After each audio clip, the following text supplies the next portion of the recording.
লক্ষ্মী, এই লক্ষ্মী, কি করছিস তুই? এই তো মা, একটু পুতুল নিয়ে খেলা করছি। সারাদিন পুতুলকে নিয়ে খেলা করলে হবে? সামনের মাসেই যে স্কুলে পরীক্ষা রয়েছে, সে খেয়াল আছে? এখন তো বিকেল বেলা, একটু খেলা করি না মা, সন্ধেবেলা ঠিক পড়তে বসবো। না, অনেক খেলা হয়েছে, আর খেলা করতে হবে না।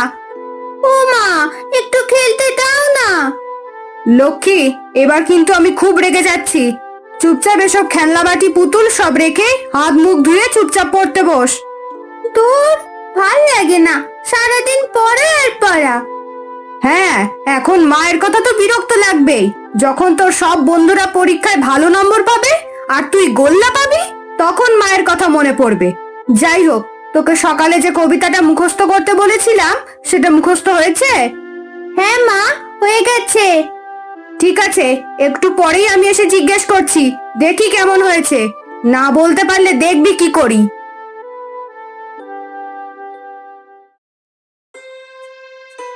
কিরে, তোর পড়া মুখস্থ হলো?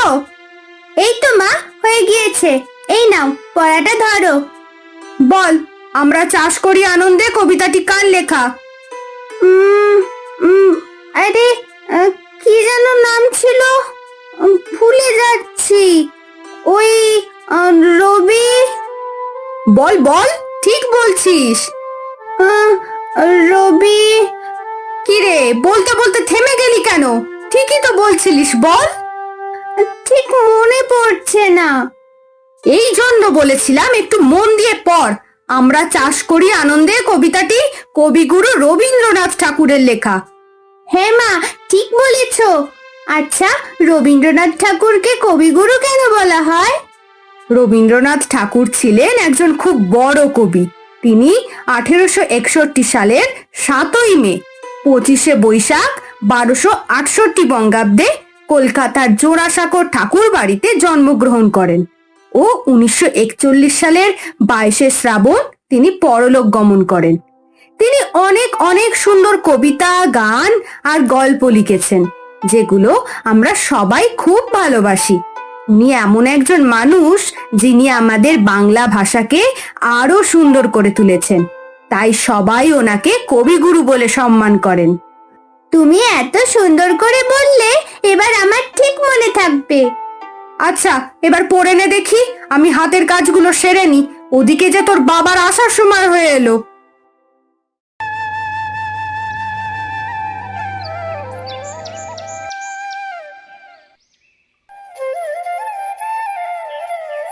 এই লক্ষ্মী, এই রানু, এই সকাল সকাল কোথায় যাচ্ছিস রে?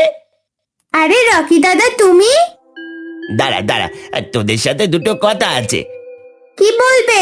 তাড়াতাড়ি বলো, আমাদের দেরি হয়ে যাচ্ছে। কেন রে, এত তাড়াহুড়ো করে কোথায় যাচ্ছিস? আমরা তো স্কুলে যাচ্ছি রকি দাদা। তোরা এই সকাল সকাল স্কুলে যাচ্ছিস? স্কুলে গিয়ে কি হবে?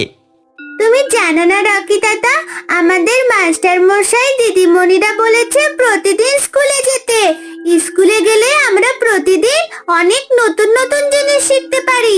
তাই তো প্রতিদিন আমাদের স্কুল যাওয়া উচিত। ওসব স্কুলে টিস্কুলে গিয়ে কিচ্ছু হবে না।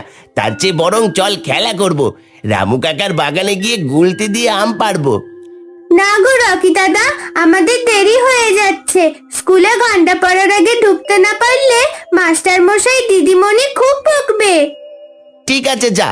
আমি তো আর ভোলা গতনের সাথে যাচ্ছি রামু কাকার বাগানে আম পাড়তে।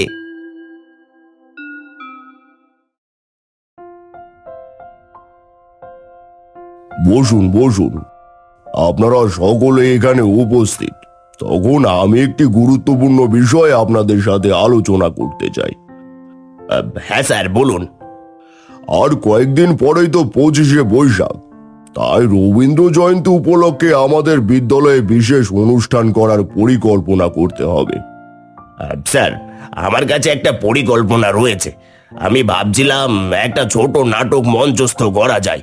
তবে কেমন হয়, যেখানে রবীন্দ্রনাথ ঠাকুরের জীবনের কিছু গুরুত্বপূর্ণ ঘটনা তুলে ধরা হবে, আর সেই সঙ্গে রবীন্দ্রসঙ্গীত পরিবেশন করা হবে, যেখানে আমাদের বিদ্যালয়ের কয়েকজন ছাত্রছাত্রী গান গাইবে।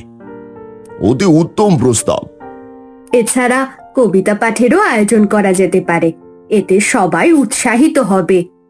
ভীষণ ভালো উদ্যোগ। তাহলে নাটক, গান আর কবিতা পাঠ, এই তিনটে বিষয়ে কাজ ভাগ করে নেওয়া যাক। অনুষ্ঠান ছাড়াও বিদ্যালয়ের সাজসজ্জার দিকটাও গুরুত্ব পাবে। আমরা ছাত্রদের সহযোগিতায় ফুল, আলপনা ও পতাকা দিয়ে স্কুলটাকে উৎসব মুখর করে তুলতে পারি। ঠিক আছে, সবাই দায়িত্ব নিয়ে কাজ শুরু করুন। 25শে বৈশাখ আমাদের জন্য এক গৌরবময় দিন, তাই সুন্দরভাবে উদযাপন করব। আপনারা তাহলে ছাত্রছাত্রীদের সাথে কাজে লেগে পড়ুন, আর ছাত্রছাত্রীদের বিদ্যালয়ে রবীন্দ্র জয়ন্তী পালনের কথা জানিয়ে দিন। আর সকল ছাত্রছাত্রী যেন ওই দিন বিদ্যালয়ে উপস্থিত থাকে সে কথা অবশ্যই আপনারা বলবেন। আপনি একদম চিন্তা করবেন না স্যার, আমরা সকলে মিলে সুন্দরভাবে অনুষ্ঠানটি সুসম্পন্ন করব। সময় তো আর খুব বেশি অবশিষ্ট নেই, হাতে মাত্র 4টে দিন। আপনি একদম চিন্তা করবেন না স্যার, আমরা সকলে মিলে সুন্দরভাবে অনুষ্ঠানটি সুসম্পন্ন করব।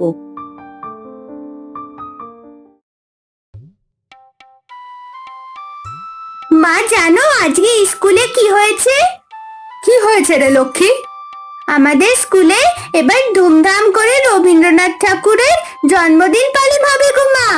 সমস্ত মাস্টার মশাই দিদিমণিরা বলেছে যেন ওই দিন আমরা সবাই উপস্থিত থাকি। বাহ, বেশ ভালো তো। আর তো কদিন পরে রবীন্দ্রনাথ ঠাকুরের জন্মদিন। আচ্ছা মা, জন্মদিনে তো কেক কাটা হয়, পায়েস দেওয়া হয়, রবীন্দ্রনাথ ঠাকুরের জন্মদিনেও বুঝি কেক কাটা হবে? পাগলি মেয়ে আমার, দেখবি স্কুলে গিয়ে কি হয়।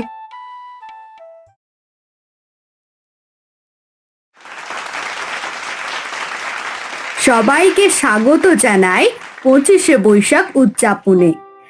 আজ আমরা কবিগুরু রবীন্দ্রনাথ ঠাকুরের জন্মদিন পালন করছি। অনুষ্ঠানের শুরুতেই থাকছে একটি ছোট্ট নাটক, রবীন্দ্রনাথের জীবন কথা। এতে অভিনয় করছে আমাদের তৃতীয় ও চতুর্থ শ্রেণীর ছাত্রছাত্রীরা। আমরা সবাই রাজা আমাদের এই রাজার রাজত্বে, নইলে মোদের রাজার সনে মিলব কি সত্যে। আমরা সবাই রাজা, আমরা সবাই রাজা আমাদের এই রাজার রাজত্বে, নইলে মোদের রাজার সনে মিলব কি সত্যে। আমরা সবাই রাজা। এবার আমাদের কবিতা পাঠ করে শোনাবে তৃতীয় শ্রেণীর ছাত্রী লক্ষ্মী। নমস্কার, আমার নাম লক্ষ্মী। এখন আমি আপনাদের পাঠ করে শোনাবো কবিগুরু রবীন্দ্রনাথ ঠাকুরের একটি ছড়া। আকাশ ঘিরে মেঘ করেছে, সূর্য গেছে পাটে, খুকু গেল জল আনতে পদ্ম দিঘির ঘাটে। এবার আমাদের সামনে কিছু কথা বলবে আমাদের স্কুলের প্রাক্তন সফল ছাত্র অয়ন, যিনি বর্তমানে শান্তিনিকেতন বিশ্ববিদ্যালয়ের বাংলা বিভাগের অধ্যাপক। প্রিয় ছাত্রছাত্রীরা, আজ আমরা মহান কবিগুরু রবীন্দ্রনাথ ঠাকুরের জন্মদিন উদযাপন করলাম। তিনি আমাদের বাংলা ভাষা ও সংস্কৃতিকে সমৃদ্ধ করেছেন অসাধারণ সাহিত্যের মাধ্যমে। ওনার লেখা কবিতা, গান আর গল্প আমাদের হৃদয়কে স্পর্শ করে, আমাদের জীবনকে সুন্দর করে তোলে।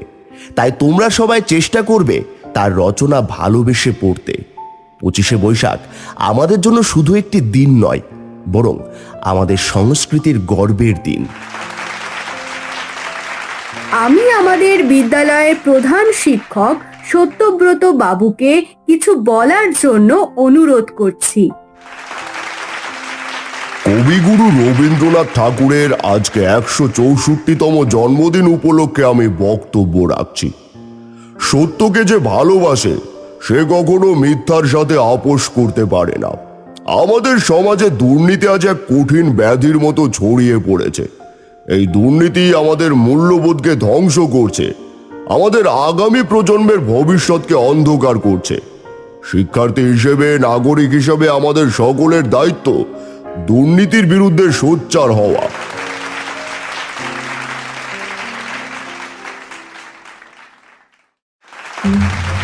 এসো হে বৈশাখ, এসো এসো, তাপস নিঃশ্বাস বায়ে মুমূর্ষুরে দাও উড়ায়ে, তাপস নিঃশ্বাস বায়ে মুমূর্ষুরে দাও উড়ায়ে, বৎসরের আবর্জনা দূর হয়ে যাক যাক যাক। এসো এসো, এসো হে বৈশাখ, এসো এসো, এসো হে বৈশাখ, এসো এসো।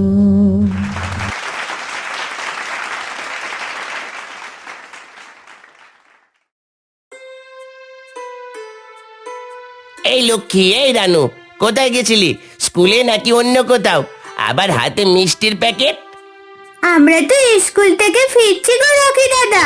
আজ তো কবিগুরু রবীন্দ্রনাথ ঠাকুরের জন্মদিন ছিল, তাই আমাদের স্কুলে অনেক বড় করে ওনার জন্মদিন পালন হয়েছে। কি বলছিস রে লক্ষ্মী? তাহলে তো আজ স্কুলেও নিশ্চয়ই কেক কাটা হয়েছে। না গো রকি দাদা, কেক কাটা হয়নি, কিন্তু তোমার জানলে ভালো লাগবে। আমরা সবাই মিলে রবীন্দ্রনাথ ঠাকুরের জীবন নিয়ে কবিতা পড়লাম, রবীন্দ্রনাথ ঠাকুরকে অনুভব করলাম, আর শেষে সবাই মিলে রবীন্দ্রসঙ্গীত গাইলাম। খুব মজা হলো। আর জানো রকি দাদা, আমাদের মাস্টার মশাই বললেন 25শে বৈশাখ শুধু কবিগুরুর জন্মদিন না, এটা আমাদের ভাষা আর সংস্কৃতিকে ভালোবাসার দিন। আচ্ছা, আমি তো ভাবছিলাম স্কুল মানেই শুধু পড়া আর বকা, কিন্তু এখন বুঝতে পারছি স্কুলে শুধু পড়াই নয়, এখানেও অনেক অনেক আনন্দের জিনিস হয়। আমি ভুল করেছিলাম রে। কাল থেকে আমি আবারও স্কুলে যাব আর মন দিয়ে পড়াশোনা করব।